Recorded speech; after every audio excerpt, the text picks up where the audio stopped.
पानी गए न उबरे के लेखक कौन है। देखिए, पानी गए न उबरे के लेखक कौन है।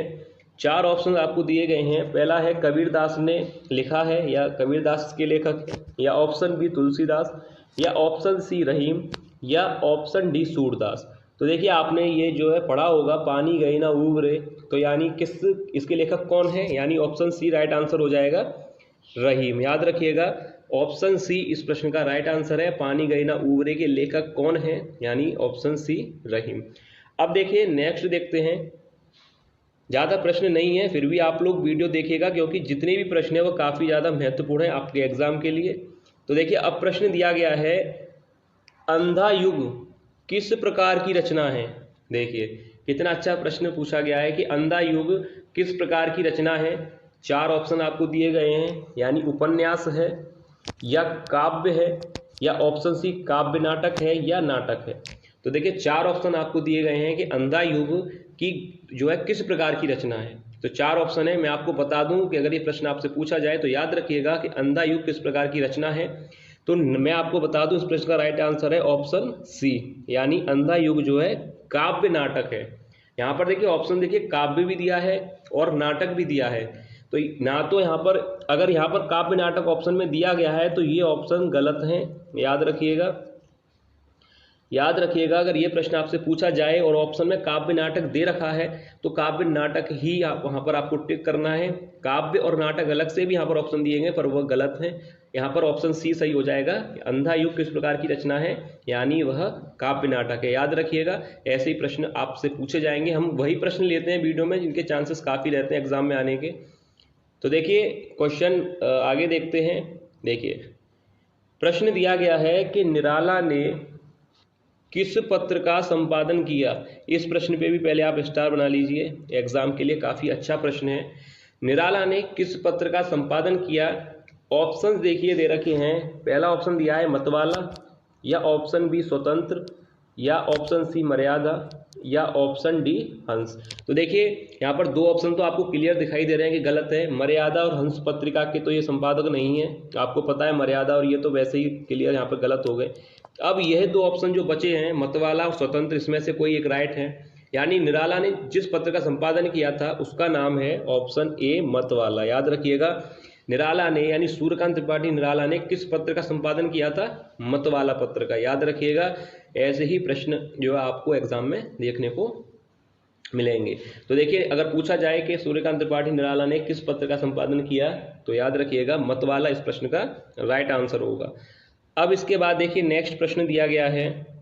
देखिए प्रश्न पूछा गया है कि कीर्ति पताका की रचना किसने की। ऑप्शन दे रखे हैं सूरदास ने, या ऑप्शन बी चैतन्य ने, ऑप्शन सी तुलसीदास ने, या ऑप्शन डी विद्यापति ने। तो देखिए कीर्ति पताका की रचनाकार कौन है, यानी किसने जो है कीर्ति पताका को लिखा है, यानी इसके रचनाकार कौन है।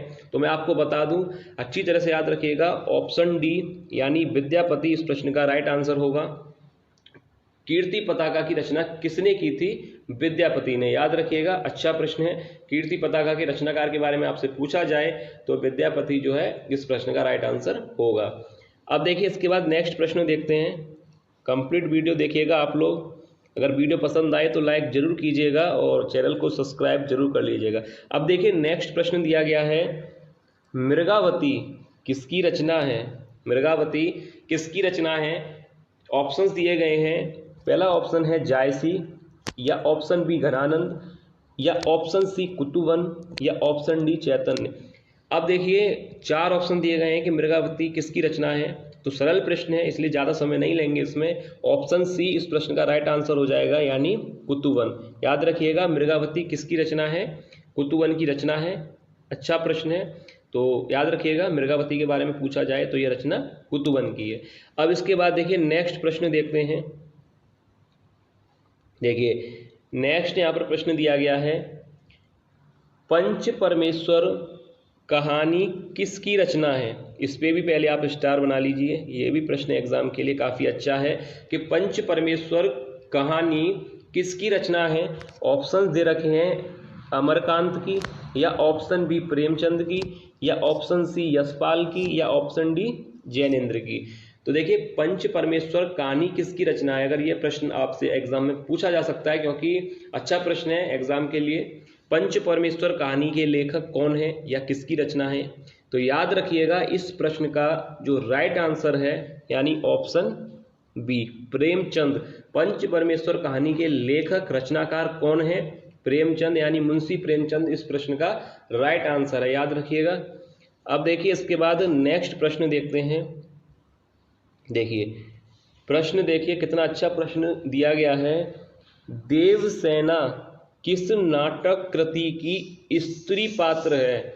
अब देखिए कितना अच्छा प्रश्न है, और हिंदी की परीक्षा में ऐसे प्रश्न अगर ना पूछे जाएं हो नहीं सकता, ऐसे ही प्रश्न जो आप लोगों को एग्जाम में देखने को मिलेंगे। प्रश्न देखिए कितना अच्छा दिया गया है कि देवसेना किस नाटक कृति की स्त्री पात्र है, यानी ऑप्शन पहला दिया गया है कि आषाढ़ का एक दिन, या चंद्रगुप्त, लहरों के राजहंस, या ऑप्शन डी स्कंदगुप्त। तो याद रखिएगा अगर ये प्रश्न आता है तो अच्छी तरह से याद रख लीजिएगा, ऑप्शन डी यहाँ पर जो दे रखा है यानी स्कंदगुप्त इस प्रश्न का राइट आंसर होगा। देवसेना किस नाटक कृति की स्त्री पात्र थी, स्कंदगुप्त की, याद रखिएगा ऑप्शन डी राइट आंसर हो जाएगा स्कंदगुप्त। अच्छा प्रश्न है, ऑप्शन डी यानी स्कंदगुप्त इस प्रश्न का राइट आंसर है। अब देखिए इसके बाद नेक्स्ट प्रश्न देखते हैं। देखिए प्रश्न दिया गया है रामचंद्रिका की रचना किसने की, रामचंद्रिका की रचना किसने की। ऑप्शन दे रखे हैं Senapati, option B Keshavdas, option C Dev, या ऑप्शन डी भूषण। तो देखिए चार ऑप्शन दिए गए हैं, तो इसमें से एक सही है, रामचंद्रिका की रचना की थी, यानी ऑप्शन बी केशवदास जो है सही है इस प्रश्न का आंसर। रामचंद्रिका की रचना की थी केशवदास ने, याद रखिएगा। राहुल सांकृत्यायन ने आदिकाल को क्या नाम दिया, यानी राहुल सांकृत्यायन ने आदिकाल को क्या नाम दिया। ऑप्शन दे रखे हैं सिद्ध काल, या सामंत काल, या ऑप्शन सी वीरगाथा काल, या ऑप्शन डी सिद्ध सामंत काल। तो देखिए राहुल सांकृत्यायन ने आदिकाल को किस नाम से जो है कहा था, यानी कौन सा नाम उन्होंने दिया था।